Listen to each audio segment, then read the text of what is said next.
military, and Remington, Winchester, they all made weapons like this, you know, they used these for guard the prisons. Smoking.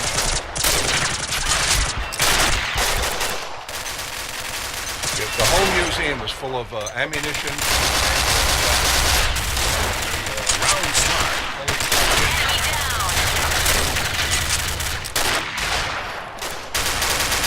This cabinet here, we have assorted landmines. These are the M17 diaphragm landmines. And these are the fuses that go in the landmines. There's any kind of a weight on there, like anything over 40 pounds, you push down on the diaphragm landmine and ignite it, and it's like 4 sticks of dynamite. Enemy down! I have hundreds of landmines in it. Round start. Enemy down! This here's the Liberator handgun. These were made 1943 to 45, and GMC, the Chevy company, made 1 million of these in 6 months. It's nicknamed the Liberator, and it shoots 1 bullet at a time. And I have the original box that the gun was put in. Those are the original instructions. And the idea was the Americans dropped these out of the B-29s and B-17 so people in, you know, like Germany, Belgium, France could crawl out of their basements, crawl out of the foxholes, grab a gun, load it, wait for a German to shoot him in the head, get his equipment, go to the country.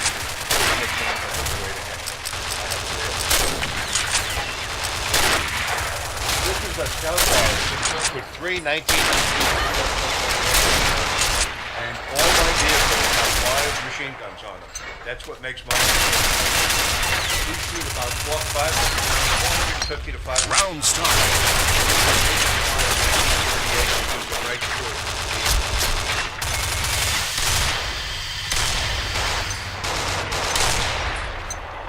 And here's a round 99 machine gun that came back. Unfortunately, that machine gun probably. This is the paratrooper's arrow socket that comes apart, and the paratrooper would put both pieces of his belt back in his hands and snap the belt down. Over here, I have altogether about 48 swords. It's over 500 years old. You take the little handle out, and 75% of them have the family's name engraved in the metal and the year it was made. If not, all of them have a stamp, brand of the maker, like the cowboy. This is the suicide sword that the Japanese carried, you know, in their belt. They would hate to be captured against their religion, and it was, you know, dishonorable to their family. This is cyanide. That's cyanide. You bite this, and you're dead in like 20 seconds. Yeah. We got the family cyanide. World War II. That's what the Japanese carried. If they were to get captured, they'd rather die instead of get captured. Alright, follow me. Round start. Okay, this is the Vietnam display, 1960 to 75, and the hot gun in Vietnam is the M60 machine gun. It shoots 550 308 bullets, 308 caliber bullets, 150 round start. The M3 half track, it's fully equipped. It's two able to come off the landing craft. And 3 1919 3006 and these are M36 backpacks. This one has the original radio. And all these guns are fully operational.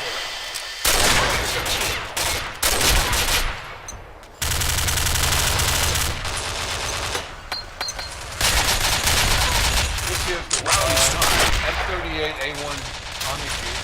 1950.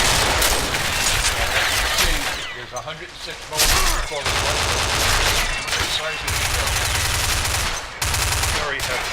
This actually goes about 5 minutes. Enemy down. Shooting it right off the Jeep. And they're driving around with it, and the whole barrel goes in between the This Jeep was made specifically just for holding around 106 millimeter recoilless rifle. And if I do get a check, a bad check, you know, it's ready to go. Right to the brass house. Just joking.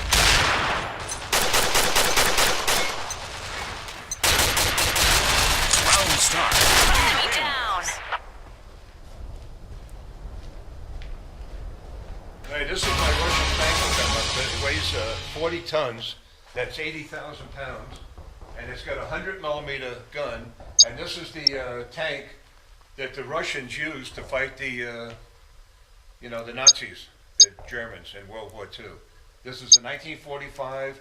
It's a T-54 model, and it's fully operational. It's got a 12-cylinder diesel motor, a 6-speed transmission, and this is the only vehicle I'm afraid to drive in and out of the museum because my garage door is 12 feet wide, and the tank is 11.5 feet wide. I would have to if I hit the wall,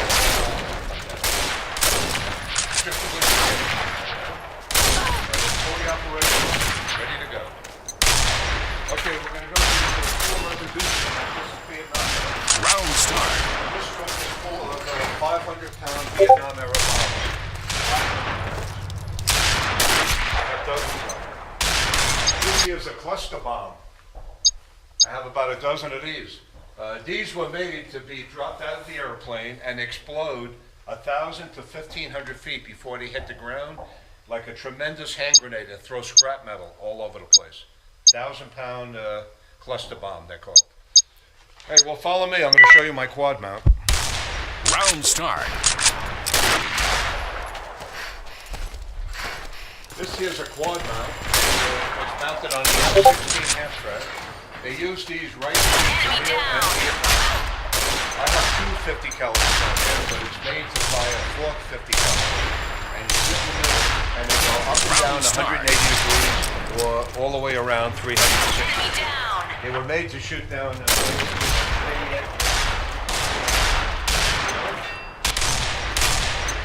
each gun fires 550 rounds. Round start. And Vietnam era, they put these in the back of the M75 Deuce, and they use these to like this one here is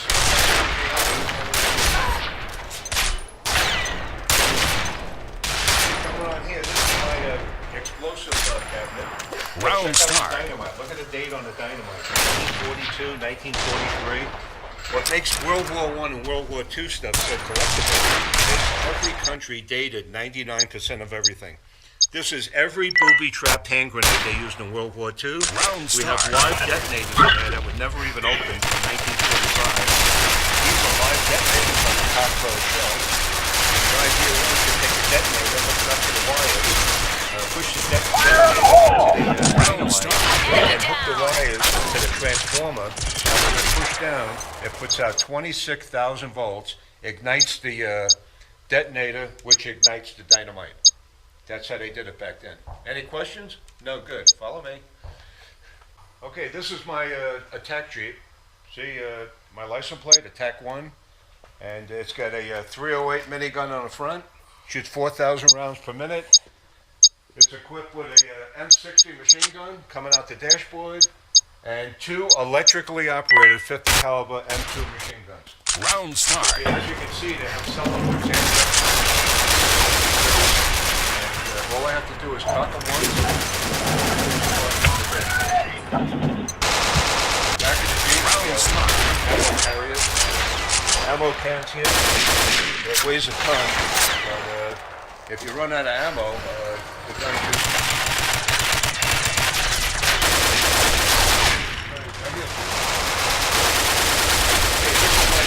you won't see a better collection than what I have here. That's my machine gun in World War II. It's called the MG42. 8mm bullets fires 12 to 1,300 a minute. The ammunition I have was packed 1938. See the date? 1938. This is the K98 8mm they had. The MP40. Then we have the MG34 machine gun. And honestly, the Nazis had the fastest and best machine guns in World War II. The place here is full of machine guns, K98s, handguns, all the stuff that the Nazis put against the Americans. And I got something real special. Round start. Okay, right over here. This is a self-buckle that the Nazis bought that regarding Hitler. It's 1 of 100. That's very, very rare. You push the lever and the barrel pops. And those are the firing pins. Those are 1941 dated 22 short bullets that fit in there. And this is the cuff band the SS guy would have had on his left sleeve. It says Führer's headquarters. That's very, very rare. Let's see you get captured, right? They take away your K-98, the infield, the bayonet. Who would ever think they would have a gun belt buckle? Them Nazis were really smart. Well, it was a real Round start. to see the museum here. We didn't even touch a hair of it. But you guys don't come down and take the tour. It's every Sunday, all summer, until Veterans Day. At 10 o'clock, I do the tour. Or if you have 12, 15 people on there, I'll do it anytime. A couple of days in advance. We have a million things to see here.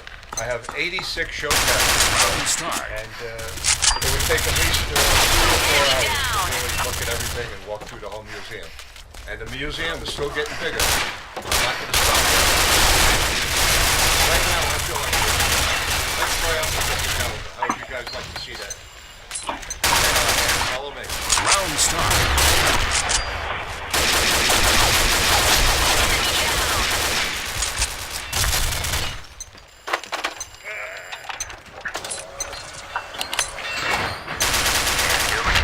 Round start.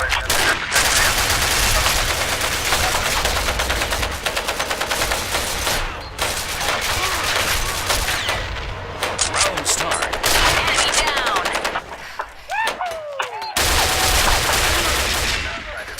Round.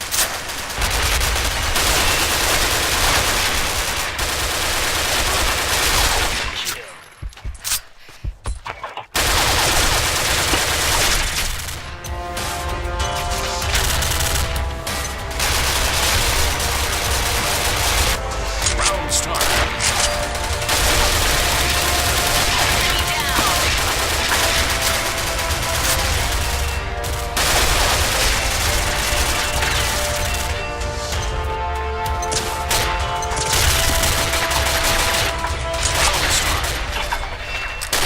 down.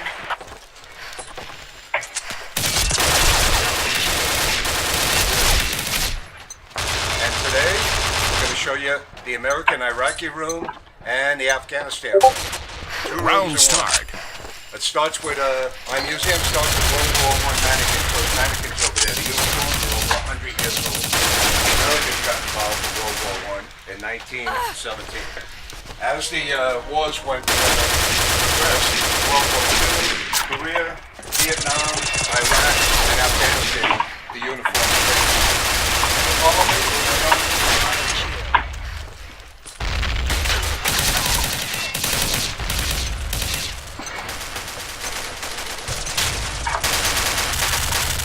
Round start. This is the American Iraqi display, and it starts with the chocolate chip uniform, January 17th, 1991, Start. Desert Storm. That's 26 years ago. The Fort Carson soldiers over here in Colorado Springs nicknamed their uniform the chocolate chip uniform. See, it looks like chocolate chips. This is the bomb feature that in Afghanistan right now. It's got all Kevlar all around. And these are the bomb shoes. Those are pretty interesting. See the bomb shoes? They have 4 points. So we can distribute the weight evenly. Always take 30 to 35 pounds to press on a diaphragm landmine and will go off. So that was a pretty good idea. These are both bomb suits that they're wearing. This is the early one, that's the late one. And you come around here, these are all souvenirs over the last 26 years, mostly the Fort Carson 10th Special Forces rugby guys. They use my shooting ranges a lot. And for doing that, they're always bringing me back more souvenirs. They tell me as the years went by, it's getting harder and harder to bring this kind of stuff back from Iraq and Afghanistan. Because the governments over there, they don't want their flag in America. They don't want all the stuff taken out of the country. They feel it says. Okay, over here, look at this. These are Russian-made RPGs. This is something to bring back. This is what they're using against the American vehicles over there. This is an RPG. That's a rocket-propelled grenade. And this will actually go through 2.5 inches of steel. See, when you take the string off around here, the wings open up when it comes through the tube, and this will actually go through 2.5 inches of steel, and almost all the armored cars, tanks, and Jeeps and Humvees and stuff that they have. Yeah, this is some souvenirs we have. We were lucky to get this. Yeah, they're brand new. There's no powder. Round start. There's no threat. Nothing's going to go off by accident. This is the night vision. You can see an insurgent about 500 to 600 yards away.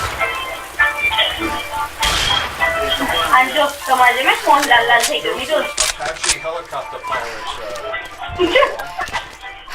He gave me his helmet, the whole uniform, everything when he got back from Iraq. And he gave me a picture of the attack helicopter that he flew. Very good. I'll tell you, if it wasn't for the Fort Carson soldiers, I wouldn't have 80% of this. Round start. લોકો તો પેલું 10 પર 25 પર 10 વાપરવા ને તો બધા ઘણું એવું છે બ્લેન્ડર અને આ તે કારણ કે પેલું કેવું કે જે કપડા લેવાના હોય તો કપડા સેક્શનમાં જે બાકી બધા કિચન વાળા હોય કિચનમાં આવે મને તો તારે થોડા આના કરતા તો ખાલી જ્વેલરી લેવી આવડું મોટું બાળી કરતા એ આવડું તો 5 વાળા issue these to the GRs all around the world the first of the year. Round start. Armored plates that guys got shot with. They have Iraqi captured flags with blood stains on them.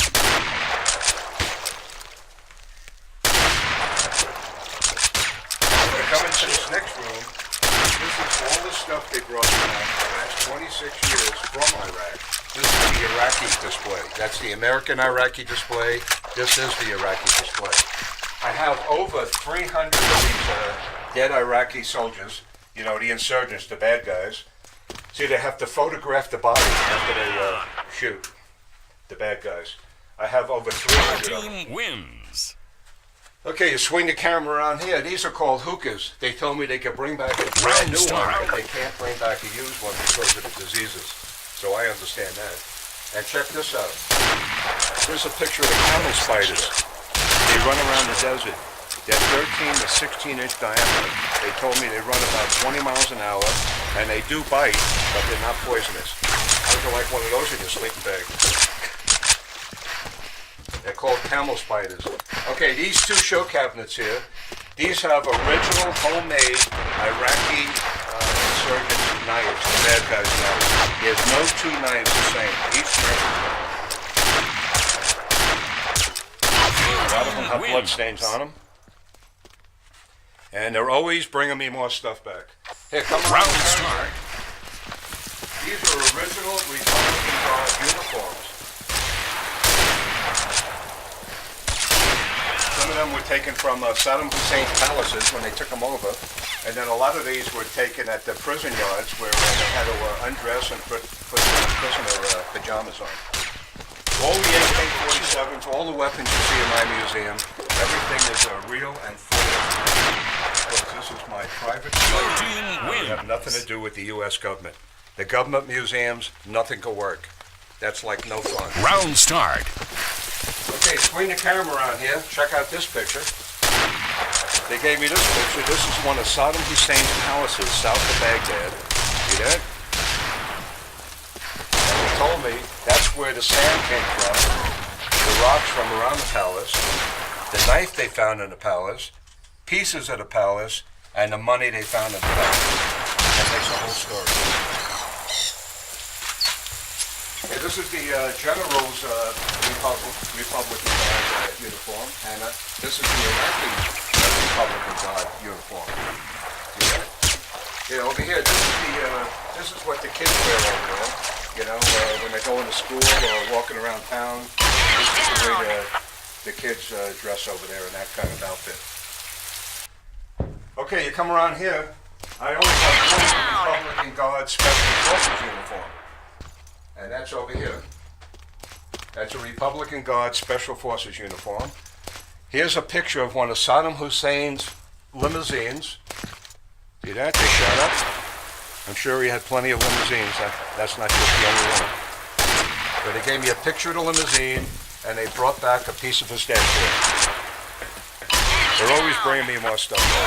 Real nice of them. This is all the stuff that they would have had in their backpack. We got the soap, the toothpaste, even the Coca-Cola was in Iraqi writing. They're very religious.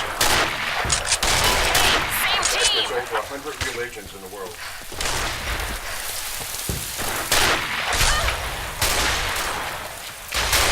Okay, this is a Republican God general uniform.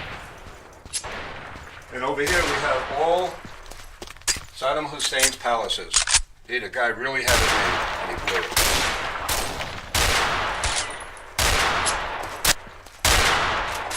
This is my friend Max. See, he's wearing a Dragon Arms t-shirt in Iraq, and he's a sniper with a 50 caliber. And look at his scope. He's looking at the insurgent, the bad guy. He put the camera right next to the scope, and he told me after he took the picture, he shot the guy. Yeah, my friend Zeke, he flies the Apache helicopter. And he was in Iraq and Afghanistan. And look in the front window. A Dragon Arms t-shirt. Yeah, these guys really like me. And if it wasn't for them, I wouldn't have 85% of all this stuff. Okay, they found this sword next to Saddam Hussein's bed. It looks brand new to me. And you know, this thing really is really heavy. I mean, this will take your head off like in a second. This was found next to one of his beds in one of his palaces.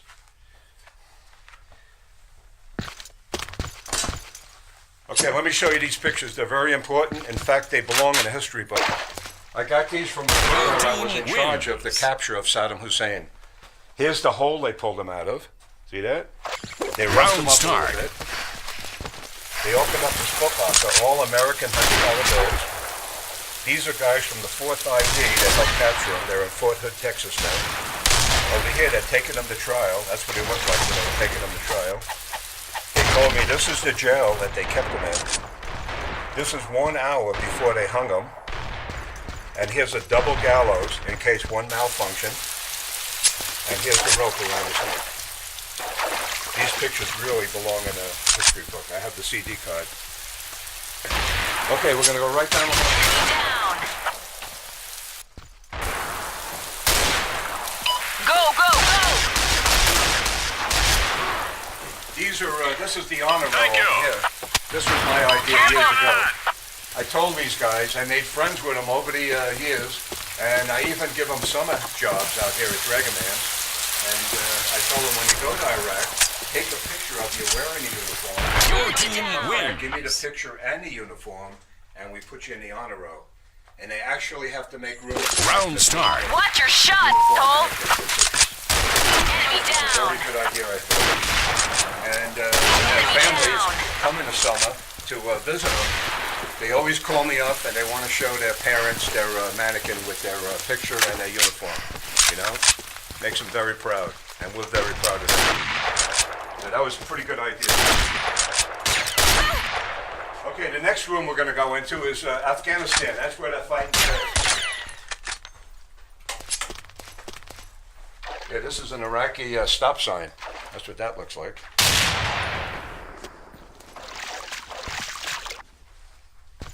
Okay, everything in this room was brought back in the last 5 or 6 years from Afghanistan. And as you see, it's pretty crowded already. I'm going to have to make this room bigger. We are extending the museum in 2 more months, another 20,000 square feet, because I have to get ready for my North Korea display that's coming soon. Yeah, this is all the, see those boxes there? That's all the hookah stuff that they smoke. The marijuana stuff, whatever they call it. It's all in there. These are all bolo knives that they use in Afghanistan, and they're made in India.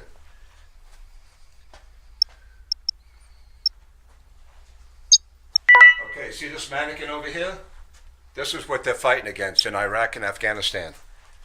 See this guy? If he drops the bolo knife and the AK-47, he just blends in with everybody else. The enemy over there doesn't have a uniform. So that's why a lot of citizens over there are getting shot by accident. They don't know the good guys from the bad guys. They're very, very religious. Yeah, these are called prayer beads. See those beads he's holding? And that's his holy Bible.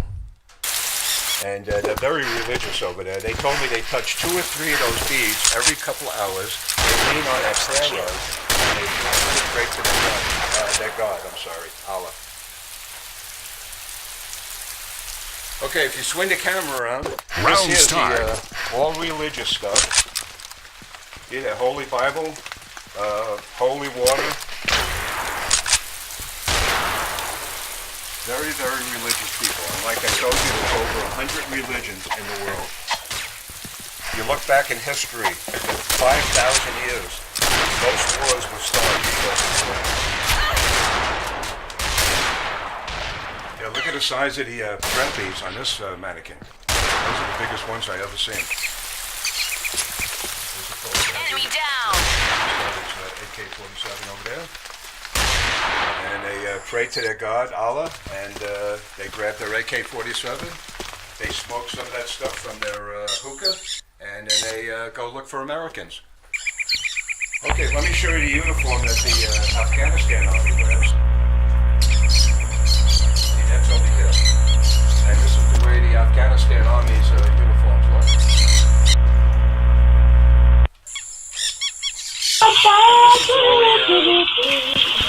That's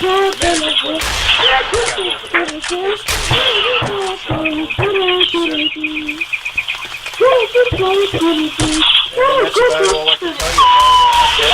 It's really a lot more, but you know, I gotta get to work. So I hope you guys liked everything. You guys have a great day, and we'll have more videos. Round start. Don't change the station.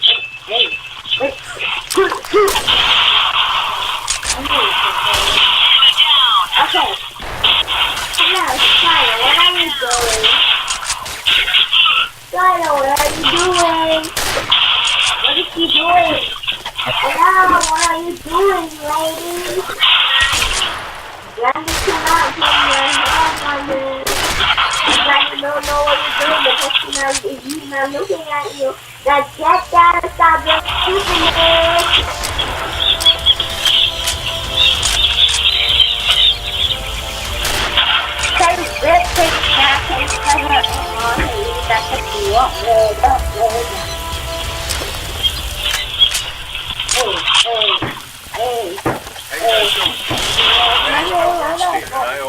Maybe you were 7. I was 7 times. We're going to show you 1960 to 75. Okay? It starts right here. This is called the Gilead, the sniper used to use. See that? And over here we got one of the first Vietnam era uniforms. 1956, 1957, they had a real heavy felt they used to make the uniforms, and they changed it. In 1959, they went to the lighter stuff because it's so hot in Vietnam. Okay, this is a lot of stuff I bought from Vietnam veterans, and to tell you the truth, the average Vietnam veteran now is about 70, 71 years old. Over here, here's a picture of me, Dragon Boy. That's Dragon Boy. See, I was in the Army, Vietnam era. That's I was on the 211 deuce and a half over there. And I got Round my start. discharge over there. And this is me on the Brendan, tank I was on, the M42 Desert. See, like a pom-pom gun, so you shoot 40 millimeter. And you come around the tank here. Motherfucker bombs, and they were made to be thrown out of the Huey helicopters and explode about 500 to 800 feet before they hit the ground, and like a hand grenade, and it'll throw scrap metal all over the place. Okay, this is a VC captured flag. These are U.S. captured papers. See that? If a guy comes in my store and says, I have an original VC captured brought back flag, I want to see the U.S. captured papers. Doesn't have that, it's hard to believe that it was really brought back, but really, I don't think they're really duplicating these kind of flags or stuff yet. Here's brought back with captured papers, Mows of the Gals. I got AK-47s. Here's the M60 machine gun. This was the hot gun of Vietnam. .308 bullets, 150 grain bullet, about Round start. 550 a minute, and it was nicknamed the Pig. And a lot of GIs back then had to carry this kind of weapon around for over a year. And it really, after you carried out a couple of hours, it really didn't get better. Okay, these are the Vietnam uniform. This is the summer uniform, the everyday uniform. This is the green uniform, which they never changed for over 100 years. When you see a picture in front of the mannequin, that's actually the soldier that wore that uniform. His name was Larry.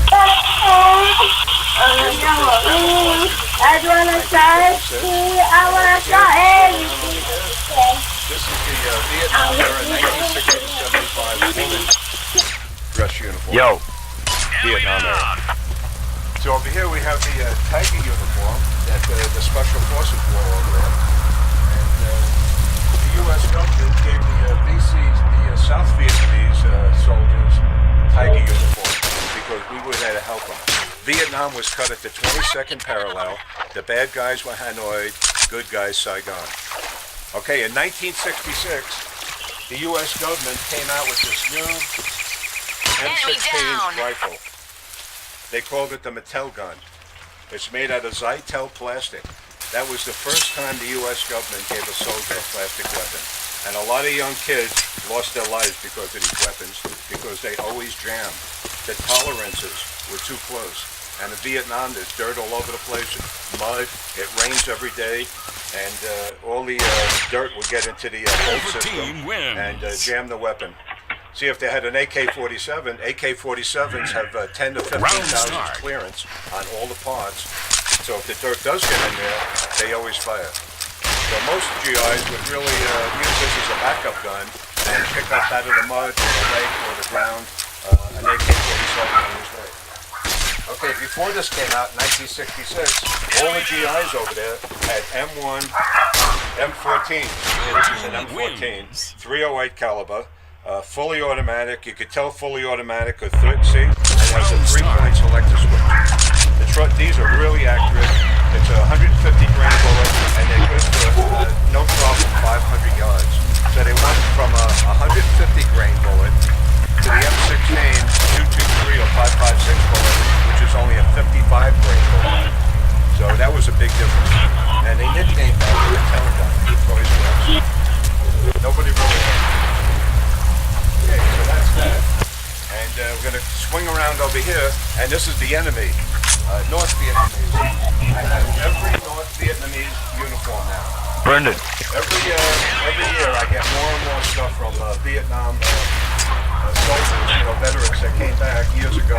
They're getting a divorce, they need money, they don't want to collect anymore, they're moving somewhere, and every time they call me up, I buy their stuff. I don't even chew them down. Okay, come over here. We got every uniform from the general to the medic. See, and this is as realistic as you could get. This is a front that they take showcase there. And that 9mm gun is called a Processeur, semi-automatic 9mm. And that's what they used back then against the Americans. This was the uniform they wore over there. It really wasn't a uniform. We used to call them goops. And the goops wore those black pants and jackets, and that's a rice paddy hat. See, in the daytime, they were farmers. At night, warriors. In fact, they really looked like a set of black pajamas. That's really what they were. Okay, come down here. Here's a picture of Ho Chi Minh. He started the whole thing after World War II. And they nicknamed that trail, north to south, the Ho Chi Minh Trail. Okay, over here we have the bows and arrows. They use spears, they use crossbows. They used to take the arrows and dip them into poison and hope that they could shoot an American over there. Yeah, this is all brought back stuff from Vietnam veterans. Yeah, these are the homemade arrows. Look at that. They really fought over there like the Flintstones. So let's take one of these out, see what it looks like. See? They were just sticks, bamboo sticks with feathers on the end. They fought really like, the Flintstones. If a goop, this was the size of the goop though. They were only 12, 14, 16, 17-year-old kids, all brainwashed. And they would never face you and fight you. Round It was always start. ambushes and booby traps. Here's a full auto AK-47 that came back. Brendan, what's going on, mate? 1 and 6, eh? And these are the good guys' uniforms, Saigon. We have the camouflage uniform, the dress uniform, the sailor uniform, and the tiger uniform. This here's a brought back from Vietnam, Chinese SKS. See that? And these are the type of weapons that they use them. This has the spike bayonet. So you pick it up like that, cock it. Shoots a 7.6 Wins. Yeah, these are the AK-47, the SKS. These are really Round made for, start. Jungle fighting.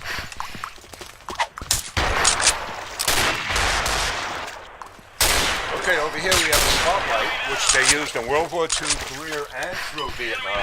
They used these where they didn't have radar to look for the MiG-15.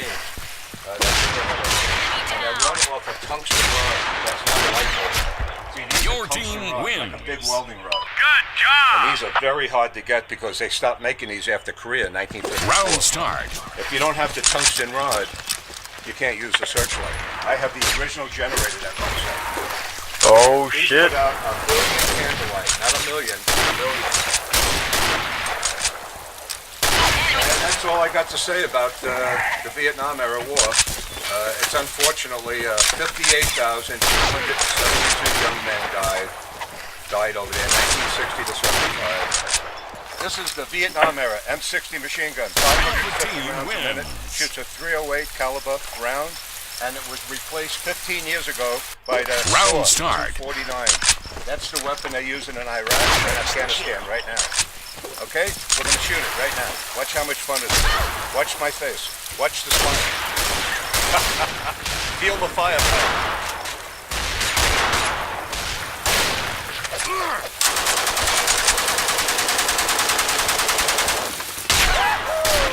Ah, fuck. I know, guys. I have a rough job.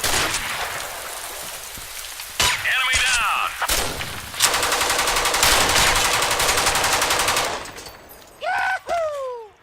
Boy, wasn't that fun? That made my day. Okay. Hope you liked it. Enemy I'm going for down. lunch. Enemy down. Okay, range is hot. Right now it's very safe. Your Range team is hot. wins. I'm out of ammo. It's very safe now. Round start. Hope you like the video. You guys have a Alright, great day. I think that's better.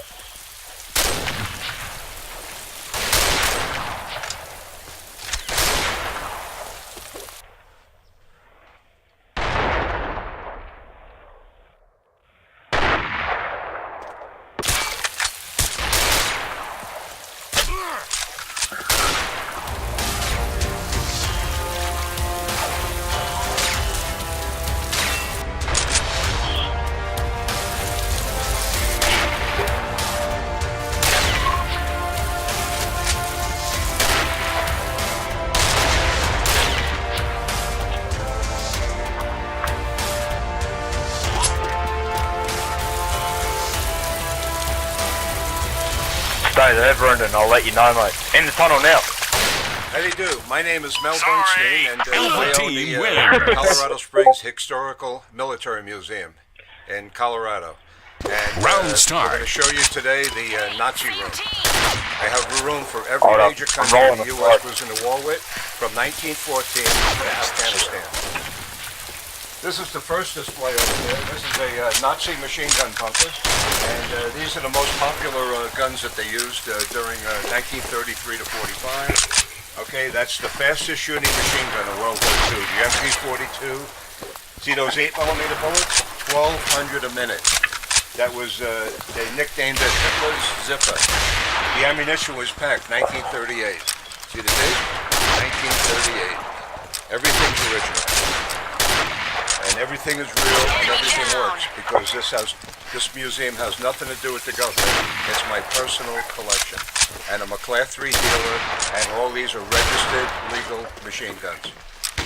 Okay, the Germans, the infantry guy normally had a K98 8mm rifle. See?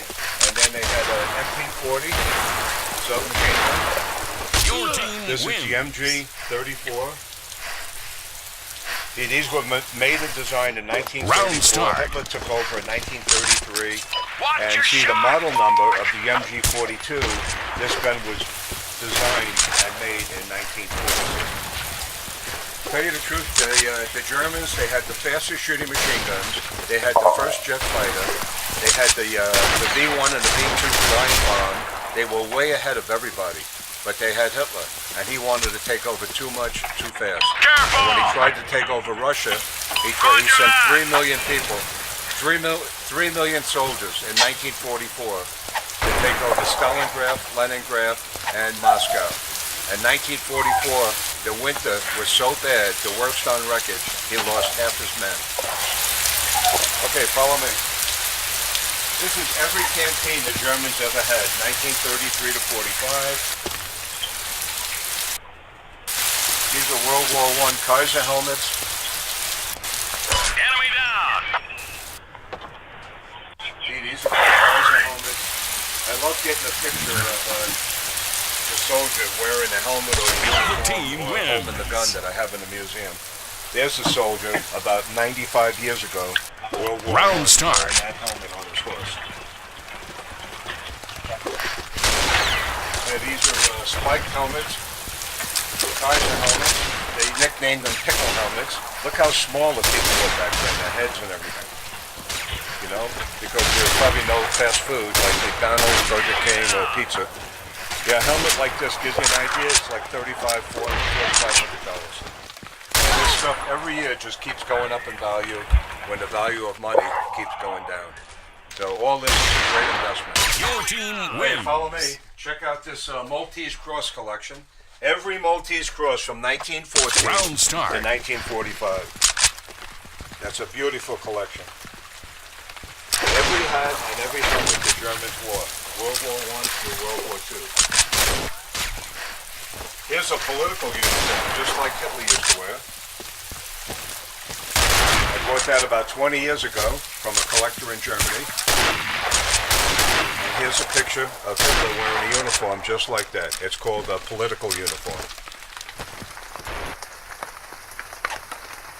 All made in Berlin.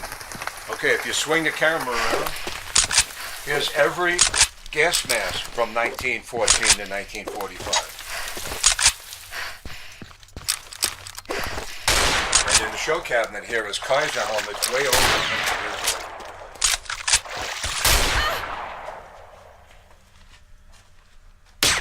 Look at all the uniforms that the Germans had. They had so many uniforms, I don't even think they knew what they were. Here's the SS uniform. This is the police uniform. This is the regular infantry uniform. Here's the SS Waffen uniform. Okay, here's a bugle. This is World War I, and it is dated 1915.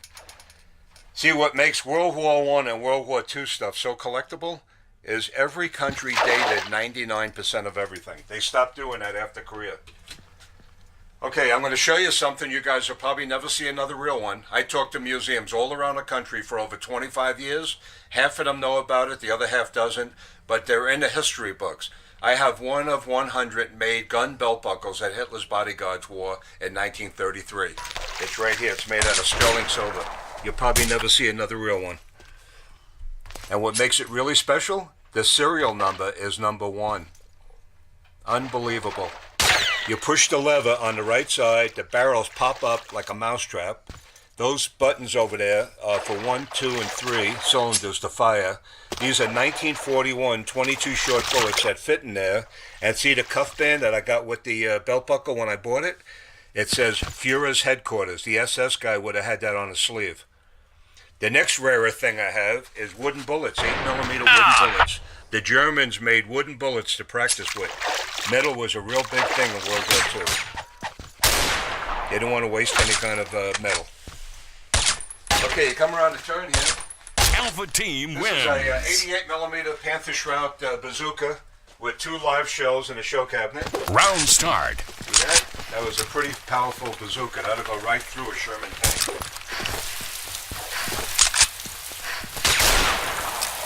These are Luger's P38s and broom handles. See the broom handle with the wooden stock? That's 125 years old. Not only is the gun dated that far back, but so's the ammunition next to it.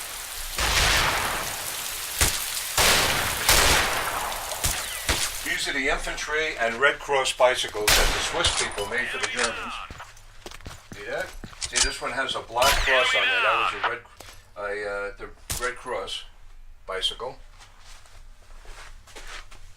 See, and just to prove that the Germans did use bicycles, here's pictures to prove it. In my museum, everything I tell people, I like to prove and show that I'm saying the right thing. Okay, look at the shoe collection. Here we got the hobnail boot shoes. The British, the Japanese, the Germans, the Americans all had hobnail boots, so they get better traction in the dirt. In World War I and the beginning of World War II. Okay, these are the Luftwaffe boots. That's the Air Force. This is the winter boots, lieutenant's boots, captain's boots, and look at these boots. These were made at Auschwitz concentration camp by the Jews, and they don't even bend. These are wooden soles. See that? But they're very warm and they're very heavy. And these were issued to the Germans when they tried to take over Russia in the winter of 1944. Okay, this is the personal stuff the average Nazi would have had in his backpack. Letters he wrote home, cigars, cigarettes, lighter, money, matches, all that kind of stuff. Compasses, chewing tobacco, razor, shaving equipment. Even the batteries had swatch stickers on it. Okay, look at this flag. I have 8 of them. This is called a souvenir flag. Okay, a platoon back then was 8 to 12 soldiers. I have 8 of these flags. I hung this one up because not only does it have the soldier's name on the flag, but it has the address in America where he lived. It's called the souvenir flag. They would take these flags, let's say, off a government building in Berlin. Each guy in the platoon would sign it, and each guy would take one home.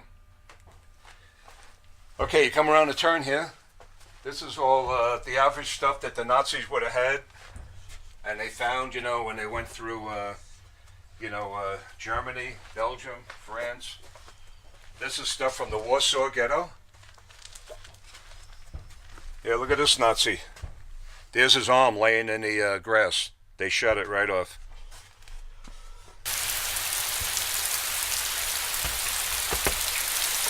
This is stuff from the Holocaust. Round start. It's a part of history, so we got to show people. I got these pictures from survivors and collectors from all over the world. Here's a Nazi, just got shot in the back.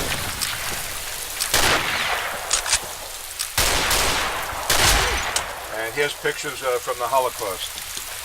Auschwitz, Buchenwald, Dachau. Joseph Mengele, he did experiments with people in Auschwitz. And he was a very, very super bad person. And unfortunately, after the war, he disappeared and got away with it. Okay, check out these lanterns. These came back from Buchenwald concentration camp. Maybe the last time that candle was lit was 72 years ago. I'm always getting more and more stuff. All this stuff is illegal to sell in Germany or display. So 20 years ago, I met these collectors in Europe. And I asked him, I said, so how are you getting this stuff to sell me if it's illegal? Okay, let's say George, he's 93 years old. He just passed away. They found his article in the newspaper. They go to his funeral. They meet the family. And they say to the family, did George have a footlocker, in the basement or the attic? And a lot of them say yes. And then the collectors say, well, can we look at it? You want to sell it? Let's make a deal. And then they send me pictures. I send them money. And about 6 weeks later, the box arrives. It took a long time for me to, trust them overseas, and it took time for them to trust, me, because I don't want to send them all that money and then I don't get the box, and they don't want to send the box and they don't get the money. But we're pretty good friends now for over 20 years. Okay, so anyway, back to the Holocaust stuff. This is an SS uniform, and that's what the guards wore over there. These are original Holocaust uniforms. I was real lucky to get these. I paid over $3,000 for each one. This is Auschwitz, Buchenwald, Round start. Dachau. I was real lucky to get a woman's Holocaust uniform. Those are really, really rare. These shoes were made in Auschwitz with the uniform. All this stuff is super hard to find. And like I said, I'm always getting more and more stuff. Okay, look at the stuff in this little cabinet. See the handcuff over here? They used to grab the bodies with the handcuff by the wrist or the ankle. Team wins. They pull you up, pull the body up on the pile, hit the middle trigger, and release the body. Over Round here start. we have soap from Auschwitz made out of human fat. These are Zyklon B gas masks, dated 1942 to 33. Here's a picture of Dachau. See, that's the entrance to Dachau. It says, "Work will set you free." Here's the last picture of Hitler giving a youth groups iron crosses to protect Berlin before he went into the bunker. And here, let me show you this here. See this little picture? That was the size of the World War II pictures back then the cameras would take. This was written in back of the picture. I blew it up. It says, this is really a boxcar with the door open. It says this was a long train of 40 cars. All were just like this. See all the bodies in there? It's probably 300 bodies in each cattle car. Team wins. Okay, here's a blow-up of that picture. Round start. Because at the end of the war, when the Allies and the Americans were, coming in, advancing, into Belgium, France, Poland, the locomotive drivers abandoned the trains, and they never let the prisoners out and opened the doors.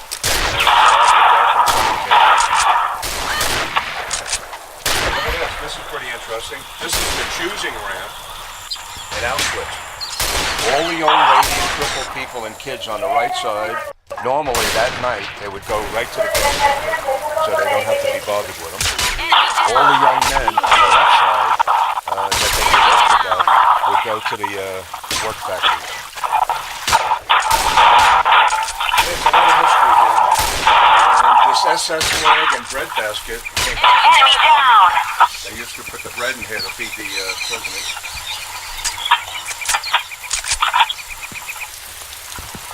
And these are some of the lucky guys that, live. Barely. Another 2 more months, they would probably would have been dead. So this picture's from Buchenwald concentration camp when it got liberated. Wins. Okay, this is pretty interesting. This fella's name is George. Round start. Sergeant George, that's what I call him. And he was in Battle of the Bulge, He shot a German and took this Luger away from him and brought it back to the U.S. And to prove that he really did that, these are called capture papers. See the papers here? U.S. capture papers. That means the serial numbers on that Luger are on the capture papers with George's name. That's very, very rare. Okay, guys, this is only one of my 68,000 square foot museum. Round start. One room. To go through the whole museum, it takes a little over 2 hours. And in a couple of months, we're extending it. I'm out of room to make it bigger. And I think the next conflict the U.S. is going to get into, mark my words, it's either Syria or North Korea. Both of those countries are really acting up. Trump isn't going to take it. He's a New Yorker. Okay, have a great day.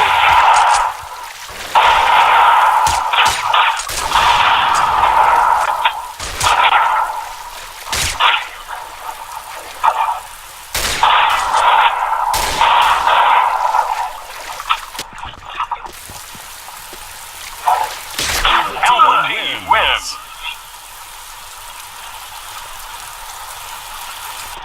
Round start.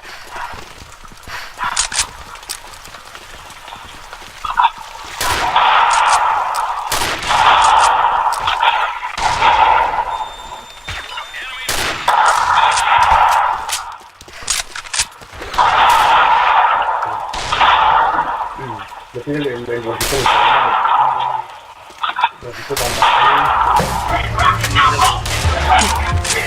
a whole thing? He did for a whole thing?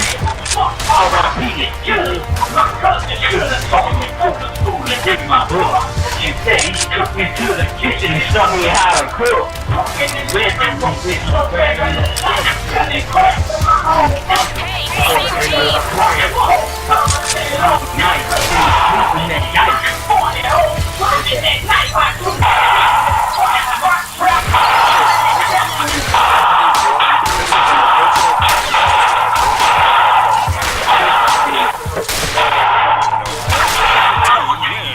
I have stuff in here from collectors from all around the world. Okay, over here, I'm starting to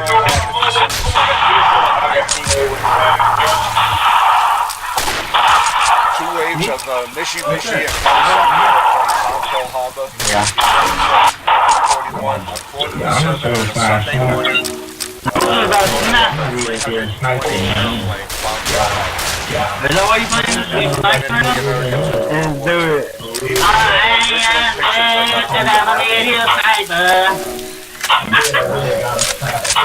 Dude, thanks for helping me.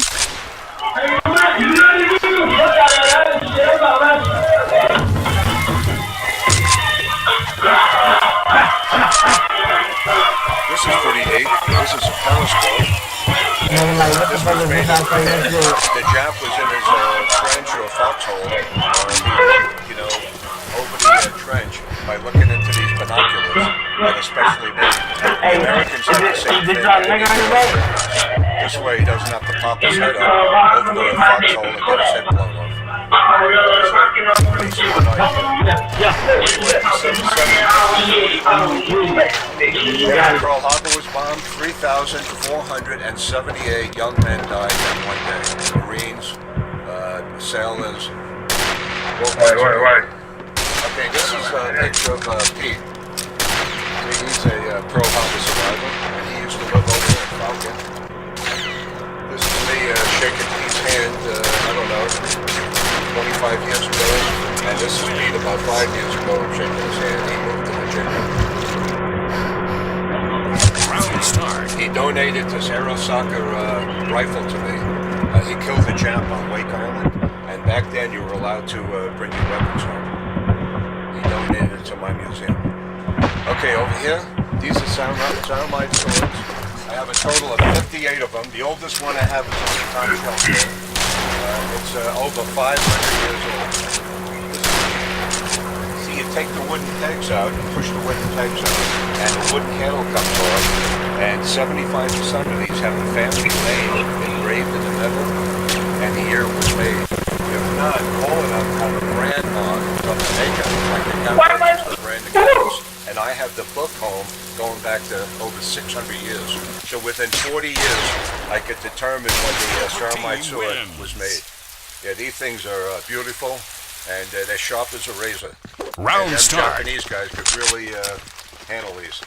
It was an honor for the Japanese soldier to take the family Ceramite sword into battle.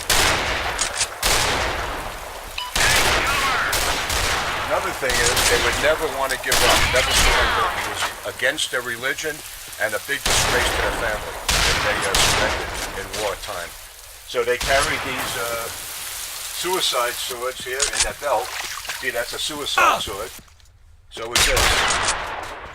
And they kill themselves, stick this right through their stomach or cut their throats.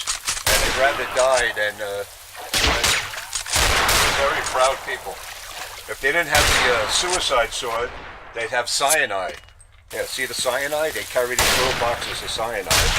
See, these were never used. And they bite that. And I heard 1.5 to 2 minutes, your saliva foams up and you suffocate.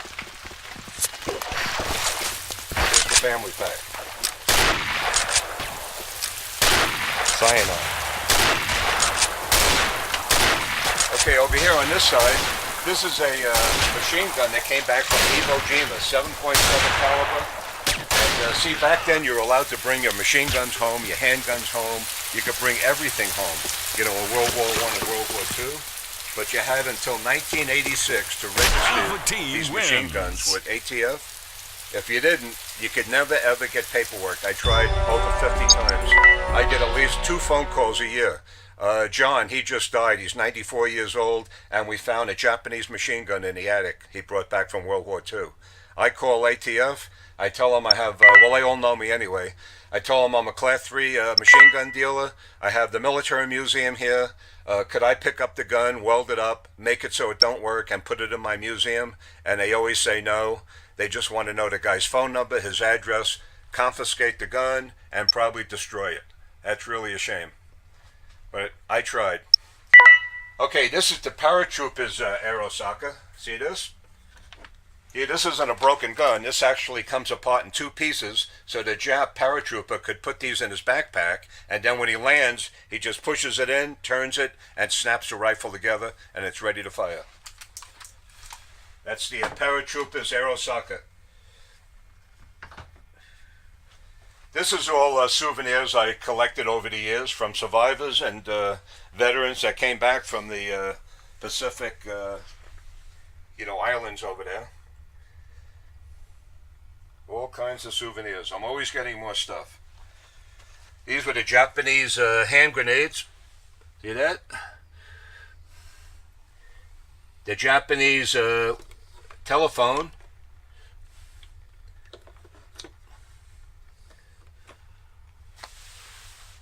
And over here we have the dirt from Iwo Jima. See that? It's volcano ash. Here's you can see this a little better. See, that was there was no real dirt over there. It was all this volcano stuff, and it was like quicksand. All the vehicles, the men, everybody would just sink right into the ground. This is the general that was in charge of the invasion of Iwo Jima. There's 5 generals that stand out in all the history books, and Holland Smith over here is one of them. There was over 1,100 generals in the Pacific Theater and the Atlantic Theater. But there's always 5 generals like Holland Smith that stand out. Omaha Bradley, Eisenhower, MacArthur, General Patton. Those were the ones that always stand out in all the history books. Okay, let's see. Iwo Jima, in 36 days, February 19th to March 25th, 6,821 Marines died. But they had to take over the island because they had the runways. The B-29s were bombing Japan, Tokyo, and they were coming back, and they were running out of fuel. And if they couldn't land on the Iwo Jima runways, they'd have to land in the water. And 3 times more of that amount would have perished if they didn't take over the island. I heard the last Japanese soldier on Iwo Jima was captured almost 3 years after the war was over. He didn't get a newspaper. How's he supposed to know? Okay, this is the transmitter that all these little telephones would be connected to. These would be in the foxholes of the trenches of the Japanese, and all the wires would wire up to this transmitter. So it would be in the headquarters machine gun bunker. And in here we have original World War II dated 7.7 rifle and machine gun ammunition. These were the hand grenades that they used back then. This is a 88 millimeter mortar. Round start. And those are the sake cups. Before they commit suicide, they'd have a drink. And they wear those headbands in the factory. And they'd crash their airplanes right into the ships, or wherever they had to crash them for the Emperor of Japan. Yeah, this is really all hard stuff to find. This is the little footlockers. This is the Japanese money they had over there. See that? Yeah, they have little footlockers like that, and they jam their clothes right in there. See, Regroup! Here's their canteens that they use. Your team wins. That's another set of binoculars over there. And you come around Round start. Here's a couple more of those suicide knives and 16-inch bayonets. The Red Cross helmet, the infantry helmet, and the captain's helmet.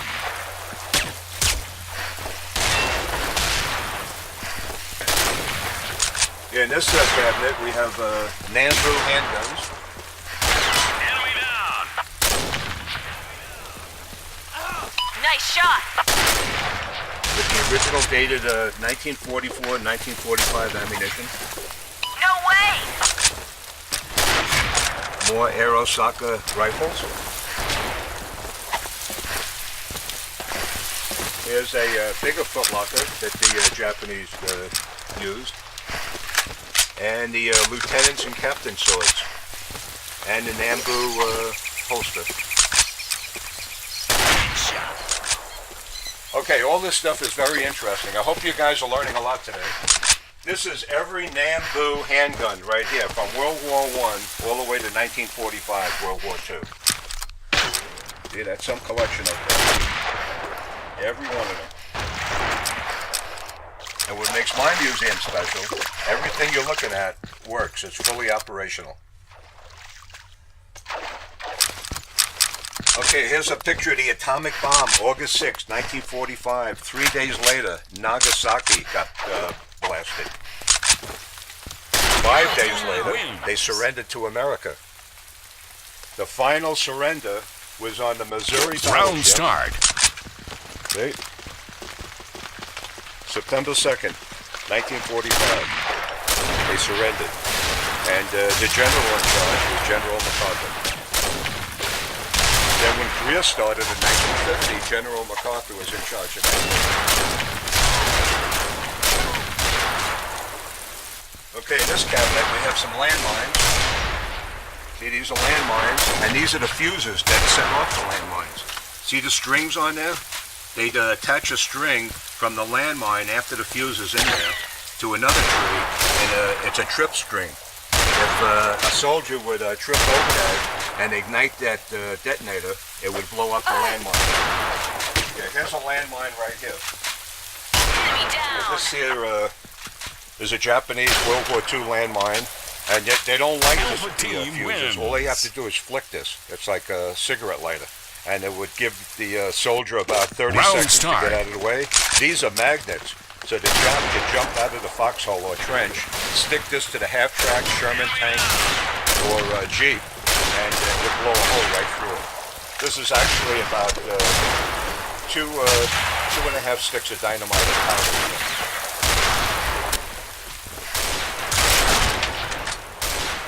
Yeah, these are trip grenades. Yeah, they're tied up to like one tree, a string going across, and as soon as they pull the pin out and trip over the string, they would blow up.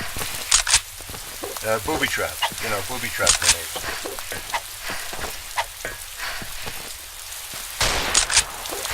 This is the typical soldier's army uniform. Nice shot. And we do have a dress uniform over here. Look how fancy this is. Imperial uniform.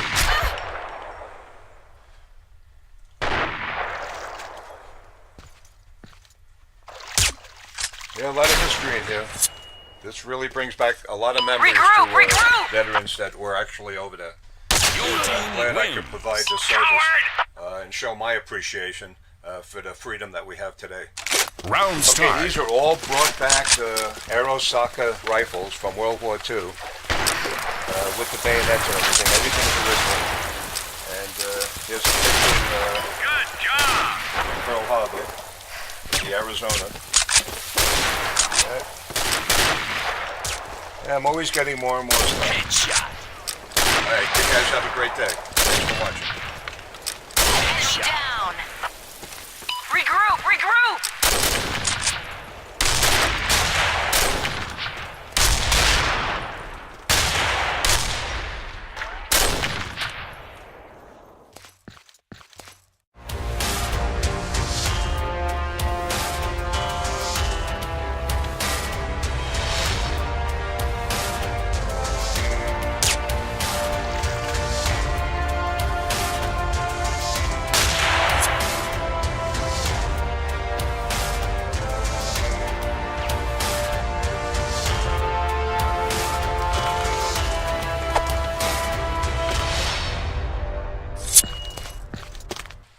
How do? My name is Mel Bernstein. They call me the Dragon Man because of my Dragon motorcycle. And today I'm going to show you a few of the vehicles that we have in the Colorado Springs Military Museum. I have a total of 89 running vehicles. Everything here is fully operational. We're going to start with the M15 half-track. In 1942, the White Trucking Company, Wisconsin, made 520 of them. Over 400 went overseas and never came back. This is one of the rarest half-tracks. I have 7 U.S. half-tracks.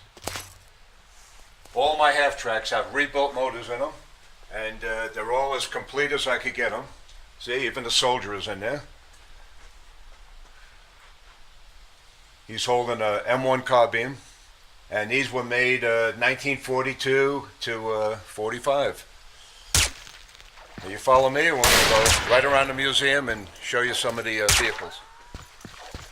Yeah, right here, this is a M10 ammo trailer. That's pretty interesting. This holds 6,800 50 caliber bullets, and it was pulled behind all the half-tracks, armored cars, and tanks, 1941 to 45. In my museum, I made these bridges so people could walk up and look inside the vehicle. They always want to see inside. This is a M2 half-track. See, and this one has a skateboard going around Alpha the vehicle. team wins. And that's called the trolley that holds the machine gun. That's a 1919 A4. Round start. 3006 anti-aircraft guns, and they made them 308 too. This is the M2 50 caliber machine gun, and that one, every 5th bullet, if you take a look real close, is red, and that's called the tracer. So the shooter, the Army guy, could see at night where the bullets are going. Over here we have original sea ration dated 1944, never opened. And these are M10 diaphragm landmines on the side. A half-track crew would be 4 to 5 men in World War II. This one has the original radio too, with the armor on it. And these are very rare. It has a gold complete. The vehicle is fully equipped, just the way it would have been coming off the landing craft on Omaha Beach and Utah Beach. Round start. Yeah, this vehicle, this is a CCKW. These were made 1941 to 45 by the Chevy Company, GMC. They hold 28 soldiers in the back, and they made, in the last 4 years, 1941 to 45, they made almost 400,000 of these. They're 10-wheel drive, and over here it's got a wooden steering wheel that came off the assembly line with a wooden steering wheel, and this is the M1 Grant rifle holder. And these were used all through the war in World War II. This one's in excellent shape. It runs great. That's all my other vehicles. Okay, this is a scout car, and these are very rare. They only made these for 3 years, 1938 to 41. And this is the vehicle, the half-track, was designed by the White Trucking Company in Wisconsin. They took the rear ends off these vehicles and put tracks in the back, and they developed a half-track out of the scout car. Roger that. This is fully equipped. It's got 3 1919 A4 anti-aircraft guns. That's a skate rail going across the whole thing. And with Like 3 no to hot 4 dogs man crew inside. inside. And And I'm this not is sure about the that. original radio that they used back then. And the early half-tracks and scout cars came with WLA Harley Davidson headlights on them. That's how you could tell right away the early vehicles. Prometo no descuidar las obligaciones con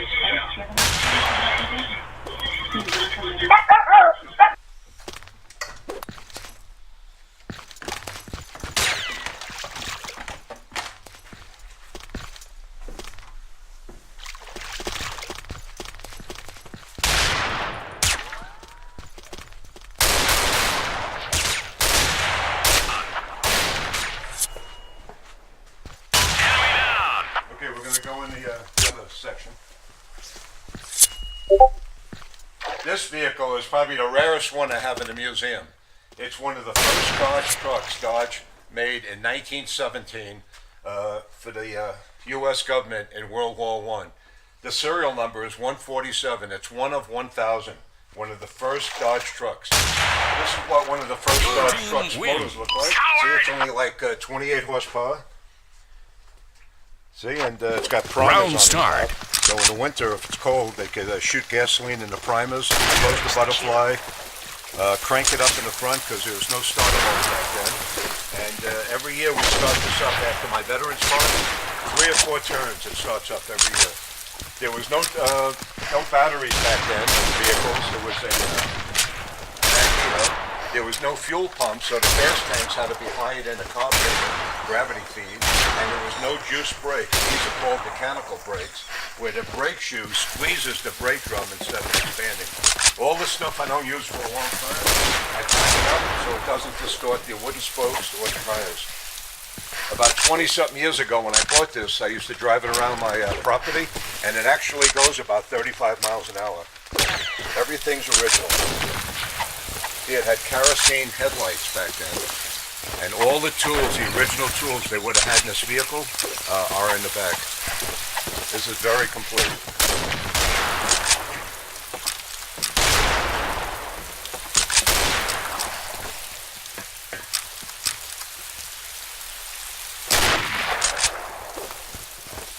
Okay, all my vehicles are all lined up, ready to go. If you notice, a lot of them have license plates on them. I try to put a whole bunch of them in the Veterans Parade, November 11th. In town here. This is the M35 Deuce and a Half, made and designed in 1965. It's multi-fuel. It runs on diesel and gasoline. Okay, over here we have the M3 half track. The only difference from the M2 and the M3 is the M3 has the back door. And this is super complete. It even has the C-Rag. These are F-36 backpacks. It's got 3 1919 A4 anti-aircraft guns and a 75mm recoilless rifle, which they use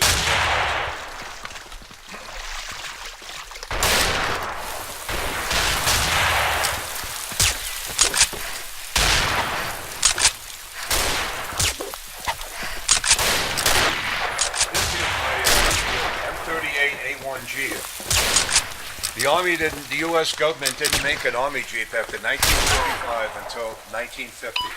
When the vehicles came out in 1950, they all were converted to 24 volt, no more 12 and 6 volt. This is the M38A1, and this was made specifically to haul around 106mm recoilless. See, the barrel was between the windshield and hook up to this clamp. The M38A1 Jeep. This here is called the slash drill. This is the slash drill Jeep that the Willys company made. This is one of the very first ones. See that? Got Willys, they got contracts from the U.S. government in World War II. And GPW Ford got a contract. Each company made over 200,000 Jeeps, 1941 to 1945. Okay, on this side, this is called a Mutt 151, one of the first ones they made, 1960. This is Vietnam era, and the first ones, they didn't have any roll bars, but after about 10 years after that, they put roll bars in them because they have A-frames all the way around the suspension, and if you put a lot of weight on the top, they tip and they turn over. Enemy down! See, these were set up with the M60 machine gun. Either they had a convoy light on it, or they came off the assembly line with the radio equipment and the big antenna. Your team wins. Okay, over here we have command cars like General Patton and Eisenhower rode in. Round This start. is the 1941 to 42 Dodge command cars. And then in 1943 to 45, the Dodge brothers made the vehicles lower and wider. But they still have the same 6-cylinder, 230 cubic inch flathead motor in them. These are very, very rare, and both of them have the original radios in them. I'm looking at history books for about 45 years. The only time I really seen a general in a command car during World War II is when they took over Paris, France, and they're coming through that big arc on a parade. Other than that, they don't want to be near these vehicles because it's a pink elephant. The enemy knows that there's a general in a command car, and they'll do anything they can to shoot it up and blow it up. So most generals, they rode around in a GPW Ford or an MB Willys. Take a look at the command cars. These are very complete and very rare.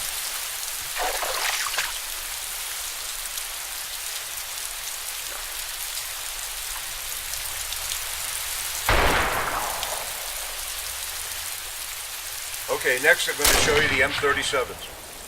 Let me tell you about these two vehicles. This is the 1943 to 45 Dodge Ambulance, right there. Before that, 1941 to 42, they had the half-ton.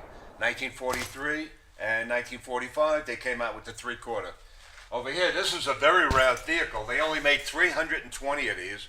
It's a Dodge 1941 to 42 half-ton panel truck. See that? And in World War II, if they didn't have an ambulance, they used these panel trucks to be an ambulance, or they used them for a radio command vehicle. Only 320 were made. 1941 to 42.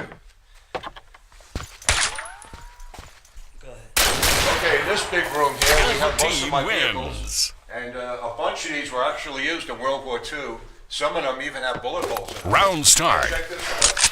This is a Tug, 1943 Tug, and it has a Dodge motor. And unbelievable the way I got it. They pulled this out of a lake in New Mexico. I bought it from a farmer, and had to do a lot of work to it. And I don't really buy them like this anymore because it's way too much work. And this was used to pull the 500-pound bomb trailer. They'd hook up 8 to 12 of these trailers in back of the Tug, and they pull them out to the runway to load the B-24s, the B-25, and the B-17 bombers. Okay, this vehicle is pretty rare too. They only made 3,900 of them, and it's called a Mighty Mite. It's made all out of aluminum. They only weigh 1,800 pounds, and these were airborne to the Marines out of the C-130 transport planes. I have the original parachute in this canister. I never took it out because I had to get it back in. We have a 4-cylinder motor. It's all, every wheel on here has a differential and a drive shaft. If they go over a landmine and one wheel blew Alpha off, team it wins. was made to drive around on 3 wheels. That was a good idea. Okay, Round start. This is a bomb truck. They only made 1,800 of them. The Ford company made these, and that's a 1,000-pound napalm bomb on the back. That's very rare too. That's called the bomb truck. And if you look at your history books, Pearl Harbor, you'll see a bunch of bombs next to one of the hangars in a picture that's on fire. They used to use these to load the torpedoes and stuff on the boats over there in Hawaii. Okay, over here, this is a half-ton. This is called an open cab, and this was actually obsolete as soon as it got off the assembly line. It was too high, Round too slow, start. and it has no doors or no armor, no protection. These are very rare. I have 7 of them. It's called a half-ton. They only made them for a year and a half. This is a 151. This is the later one. See, the later ones came with the roll bars because they knew they'd turn over really easy. You could always tell the late ones from the early ones because the late ones have directional signals and a teardrop on the front fender. Okay, you come around here. I'm going to show you my 113 Armored Personnel Carrier.